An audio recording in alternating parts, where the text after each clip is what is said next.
السلام علیکم۔ یہ پہلی تراویح کے ویڈیو سیریز کی چوتھی ویڈیو ہے۔ اس ویڈیو میں ہم پہلے پارے کے چوتھے پاؤ کو حل کرنے جا رہے ہیں۔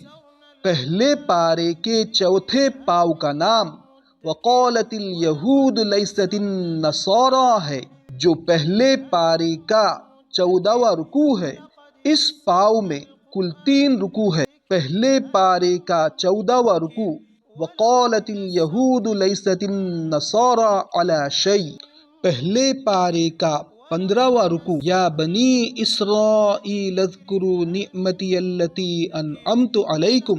پہلے پارے کا 16واں رکوع ومن یرغب عن ملت ابراہیم۔ جس آیت کی مشابہت کو پیش کرنا ہے اس کی تلاوت کو پیش کیا جائے گا، اور تلاوت کے ساتھ ساتھ اسکرین پر اس آیت کی مشابہت کو حل کیا جائے گا۔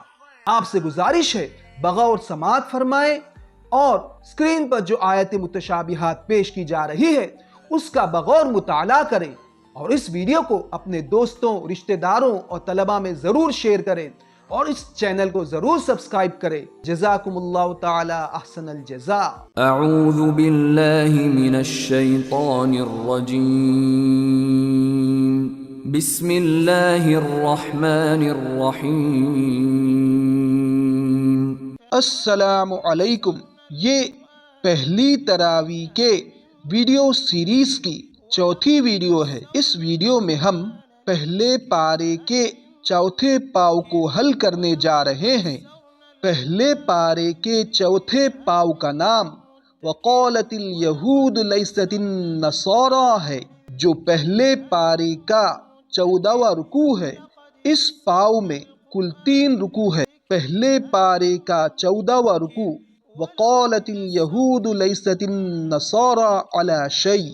وقالت اليهود ليست النصارى على شيء وقالت النصارى ليست اليهود على شيء وهم يتلون الكتاب كذلك قال الذين لا يعلمون مثل قولهم فالله يحكم بينهم يوم القيامة فيما كانوا فيه يختلفون ومن أظلم ممن منع مساجد الله أن يذكر فيها اسمه وسعى في خرابها أولئك ما كان لهم أن يدخلوها إلا خائفين لهم في الدنيا خزي ولهم في الآخرة عذاب عظيم ولله المشرق والمغرب فأينما تولوا فثم وجه الله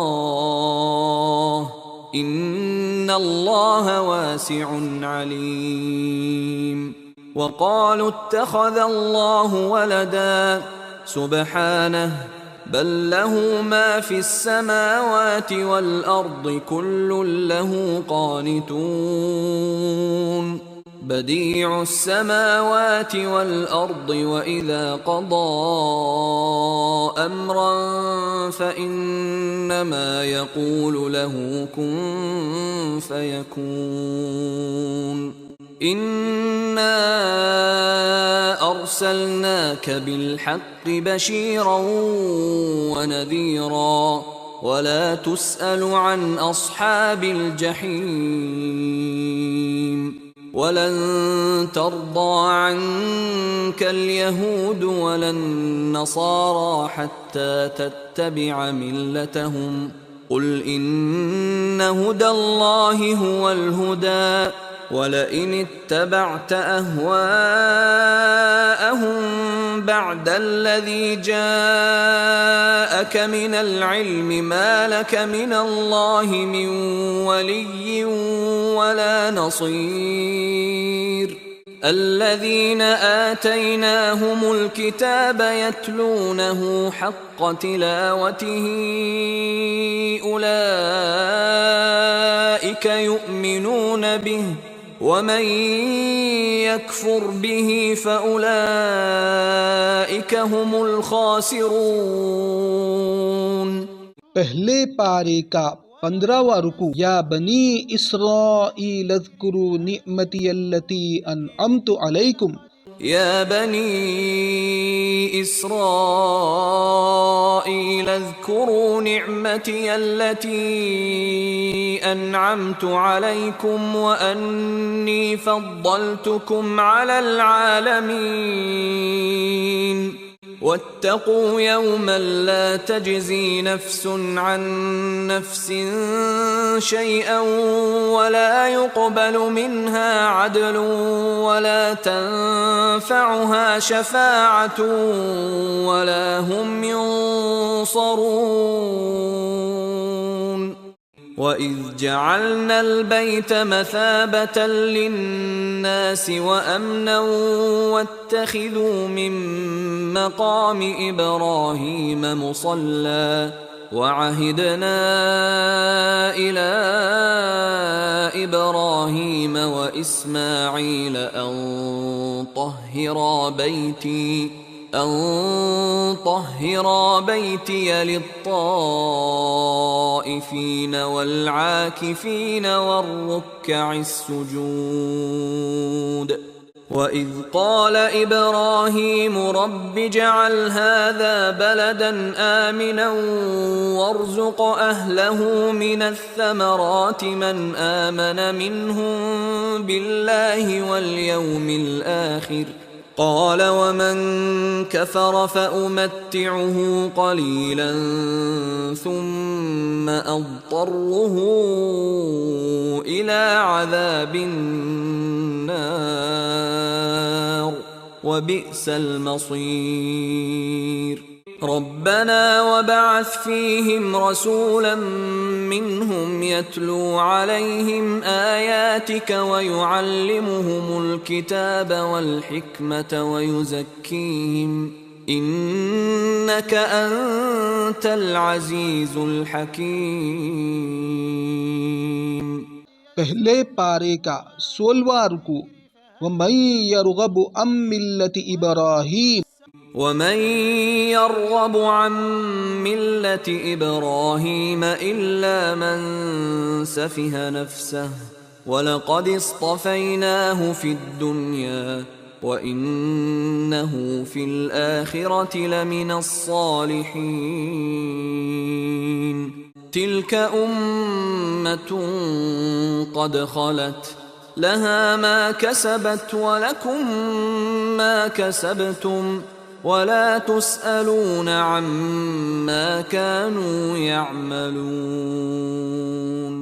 وقالوا كونوا هودا أو نصارى تهتدوا قل بل ملة إبراهيم حنيفا وما كان من المشركين. قولوا آمنا بالله وما أنزل إلينا وما أنزل إلى إبراهيم وإسماعيل وإسحاق ويعقوب والأسباط وما أوتي موسى وعيسى وما أوتي النبيون من ربهم لا نفرق